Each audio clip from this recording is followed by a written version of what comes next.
Hello friends, আজকে আপনাদের সামনে আমি দেখিয়ে দিচ্ছি একটি প্রোবায়োটিক ড্রিঙ্ক, যেটা শরীরের পক্ষে খুবই ভালো। আগেও লোকেরা বানাতো, কিন্তু এর উপকারিতা হয়তো এতটা জানাজানি হয়নি।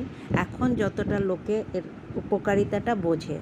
তো এটা একটি সিজন অ্যাকচুয়ালি ছিল হচ্ছে শীতের মধ্যেই বানায় বেশিরভাগই, কিন্তু এখন যেহেতু বিটরুট চলে যাচ্ছে, তো সেই জন্য বিটরুটের এই কাঞ্জি রেসিপিটা আপনাদের সাথে আমি শেয়ার করছি। এই কাঞ্জি একটা প্রোবায়োটিক ড্রিঙ্ক, যেটা খেলে আপনার যে ডাইজেস্টিভ সিস্টেমে যে ব্যাকটেরিয়া তৈরি হয়, সেটা আপনার ডাইজেশনকে আরও বাড়াতে সাহায্য করে।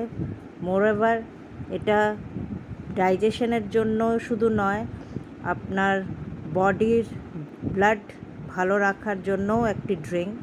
তো আপনাদের কাছে আমি আজকে তৈরি করে দেখাবো এই কাঞ্জিটা তৈরি হবে বিটরুট দিয়ে। তো প্রথমে আমি নিয়ে নিচ্ছি হচ্ছে সাদা সর্ষে 2 চামচ। 2 চামচ আমি ড্রাই গ্রাইন্ড করে নেব গ্রাইন্ডারে। আর একটি স্মুথ পাউডার বানিয়ে একটা কাচের জারে, যেটা একটু বেশ বড় জার হবে, যেখানে 1 লিটারের বেশি জল ধরে, সেরম একটা জারে আমি এই পরিষ্কার জল দিয়ে দিচ্ছি। তার মধ্যে দিয়ে দিচ্ছি হচ্ছে এই গুঁড়ো করা মাস্টার্ড সিড। ভালো করে গুলিয়ে নেবেন দেওয়ার পরে, আর জল ভরে দেবেন প্রায় 1 লিটারের মতন, কিছুটা জায়গা ছেড়ে।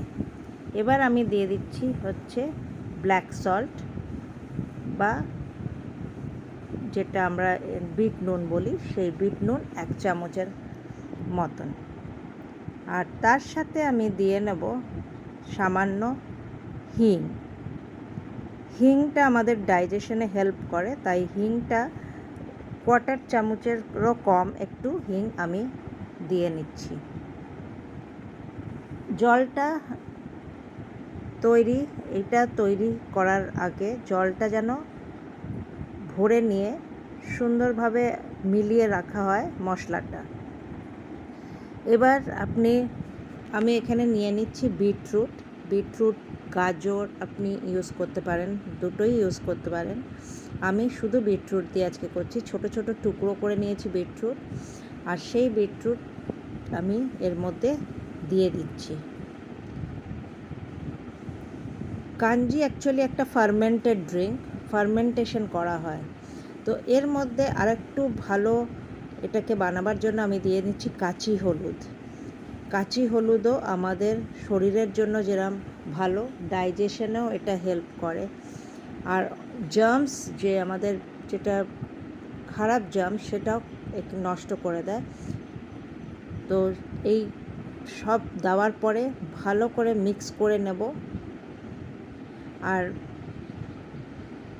এইটা আমাদের রেখে দিতে হবে কিছুদিনের জন্য। কিছুদিন বলতে 2 থেকে 3 দিন। এখন যেরকম রোদ আছে, 2 দিন হলেও এনাফ। এই উপর দিকটা দেখুন কিছুটা গ্যাপ রাখবেন, যাতে এয়ার সার্কুলেশনটা ভালোভাবে হয়। পুরো ফুল করবেন না, এয়ার সার্কুলেশনের জন্য কিছুটা গ্যাপ রাখবেন। এবার ভালো করে মিক্স করার পরে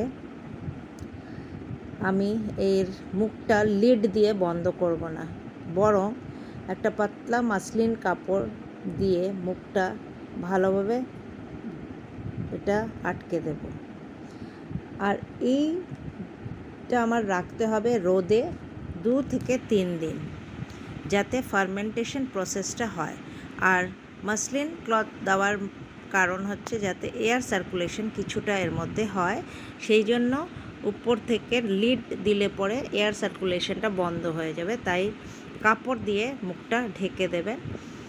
এবার এটাকে আমি রোদে 3 দিন দেখাবো, আর মাঝে মধ্যে কাপড়টা খুলে একটু আপনি স্পুন দিয়ে এটাকে ভালো করে নাড়িয়ে নেবেন।